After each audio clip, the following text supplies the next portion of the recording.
প্রতিহত বাধা, রিকনস্ট্রাকশন, সামনে স্বপ্ন, অনেক কিছু অতিক্রম করে জিনিসগুলো চলছে। বাংলাদেশ ডেন্টাল সোসাইটিকে এখানে ডাকার কারণটা হচ্ছে বিগত দিনগুলোতে সংগঠনগুলোর সাথে মাদার সংগঠনগুলোর একটা প্রচণ্ড রকম বিরোধ থাকে। সেই বিরোধ থেকে আমরা বের হয়ে আসতে চাই এবং যে সংগঠনগুলো এই অনুষ্ঠানগুলো আয়োজন করে তাদেরকেও আমরা সম্মানিত করতে চাই।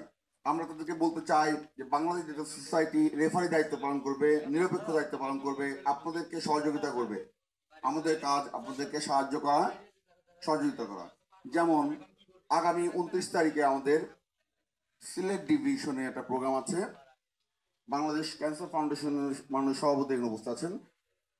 সোসাইটির সাথে বাংলাদেশ ডেন্টাল সোসাইটির জয়েন্ট কম্বিনেশনের প্রোগ্রাম, মানে আমরা বাংলাদেশ ডেন্টাল সোসাইটি বিভিন্ন সংগঠনের সাথে জয়েন্টলি প্রোগ্রামও করতে চাই।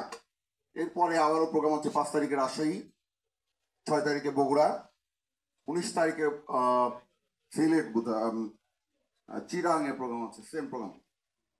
এরপরে আমরা ঘোষণা করতে চাই 29 তারিখ।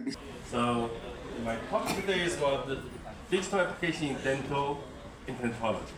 Actually, I'm going to cover what is the digital dentistry and what is the imaging analysis of CBCT, okay, familiar with, and also how to make treatment by using digital technology, and also, of course, implant, how to put implants by using their digital applications like the printing, all this kind of thing.